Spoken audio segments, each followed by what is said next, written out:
नमस्कार दोस्तों, इस वीडियो में हम निष्ठा मॉड्यूल FLN 3.0 के दूसरे मॉड्यूल का प्रश्नोत्तरी हल करेंगे। तो चलिए शुरू करते हैं।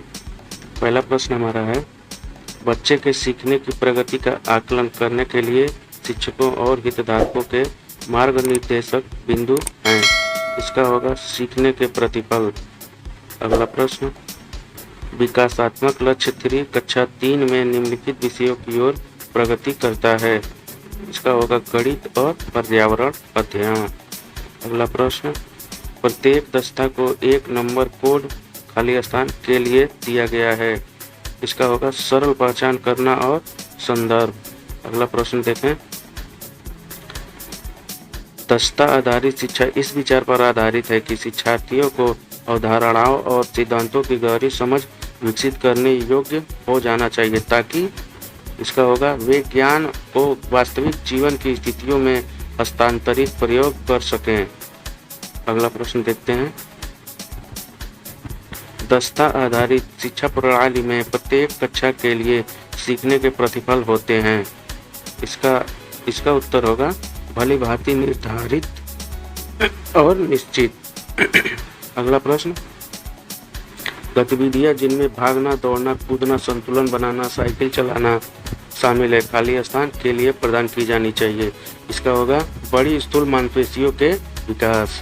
अगला प्रश्न, लक्ष्यों को खाली स्थान द्वारा FLN मिशन की प्रगति की निगरानी करने के लिए रूप में परिभाषित किया गया है। इसका होगा राज्य पदाधिकारियों। अगला प्रश्न, संदर्भ के उपयुक्त ज्ञान, कौशलों और प्रवृत्तियों के मेल को इस रूप में परिभाषित करते हैं। इसका होगा दक्षता। अगला प्रश्न देखें, पोषण देखभाल का घटक नहीं है। इसका होगा स्वायत्तता। अगला प्रश्न, शिक्षा का अधिकार अधिनियम 2009 के नियम 23(2) का संशोधन चिन्हित करता है। इसका होगा सभी राज्यों को कक्षावार विषयवार सीखने के प्रतिफल तैयार करने चाहिए। अगला प्रश्न, सीखने के प्रतिफलों को होना चाहिए।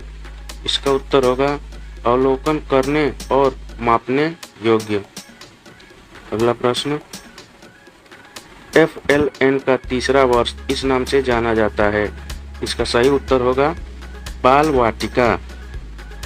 अगला प्रश्न देखते हैं, जिस शिक्षण में बच्चों की सीखने की आवश्यकताओं को पूरा नहीं किया जाता है और केवल पाठ्यक्रम को पूरा करने पर ध्यान केंद्रित किया जाता है,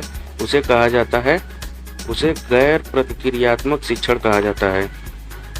अगला प्रश्न देखें, राष्ट्रीय शैक्षणिक अनुसंधान एवं प्रशिक्षण परिषद NCERT ने प्राथमिक स्तर में सीखने के प्रतिफल प्रत्येक कक्षा और विषय के लिए वर्ष खाली स्थान में विकसित किए।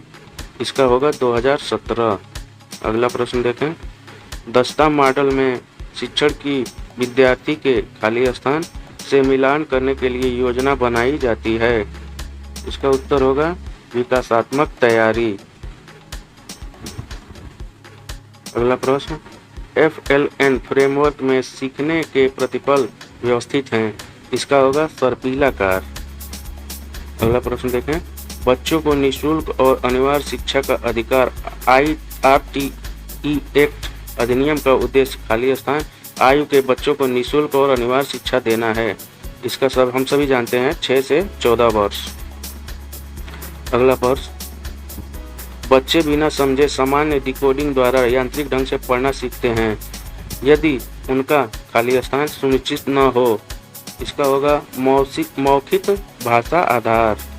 अगला प्रश्न, गतिविधियों जैसे काटना, फाड़ना, चिपकाना, मोती पिरोना, पहेलियां जोड़ना, गीली मिट्टी, क्ले, बालू, पानी आदि से खेलने से होता है।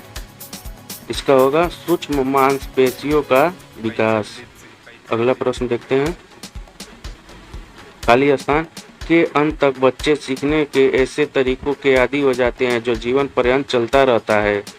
इसका आंसर होगा कक्षा 3।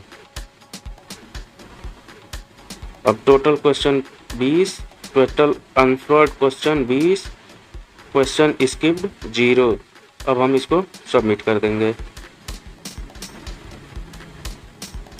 ये देखिए, योर स्कोर इज 20 में 20।